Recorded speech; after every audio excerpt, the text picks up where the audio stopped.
மெய்ப்பொருள் நாயனார் பற்றி பார்ப்போம். மெய்ப்பொருள் நாயனார் திருக்கோவலூரை தலைநகராக கொண்டு சேதி நாட்டை ஆண்டு வந்த குறுநில மன்னராவார்.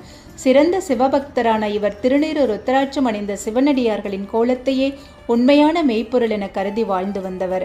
சிவனடியார்கள் மீது அளவற்ற பக்தி கொண்டவர். இவரது பகைவனான முத்தநாதன் இவரை தந்திரமாக வெல்ல திட்டமிட்டான்.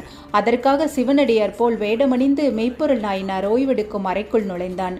உமக்கு சிவனரியை போதிக்க வந்துள்ளேன் என்று கூறினான். சிவனடியார் கோலத்தை கண்டதும் மன்னர் அவரை வணங்கி அமர்ந்தார். சிவனரி போதிப்பதாக கூறி கையில் இருந்த புத்தகக்கட்டை எடுப்பது போல் தன்னிடம் மறைத்து வைத்திருந்த கத்தியை எடுத்து மன்னரின் மார்பில் குத்தினான் முத்தநாதன். மன்னரை காக்க ஓடி வந்த மெய்க்காப்பாளன் தத்தன் முத்தநாதனை தன் வாளால் வெட்ட முயன்றான். ஆனால் மன்னர் சிவனடியார் கோலத்தில் இருந்த அவரை தாக்கக்கூடாது என தடுத்தார். அது மட்டுமல்லாது சிவனடியார் போல் பொய் வேடம் கொண்ட கொலையாளியான முத்தநாதனுக்கு எந்த தீங்கும் நேரக்கூடாது என்பதில் உறுதியாக இருந்தார். தனது மெய்க்காப்பாளன் தத்தனிடம் முத்தநாதனை நகருக்கு வெளியே பாதுகாப்பாக விட்டு வருமாறு ஆணையிட்டார். சிவனடியார் வேடத்திற்காக தன் உயிரையே கொடுத்த மெய்ப்பொருள் நாயனாரின் பக்திக்கு ஈடு இணை எதுவுமே இல்லை.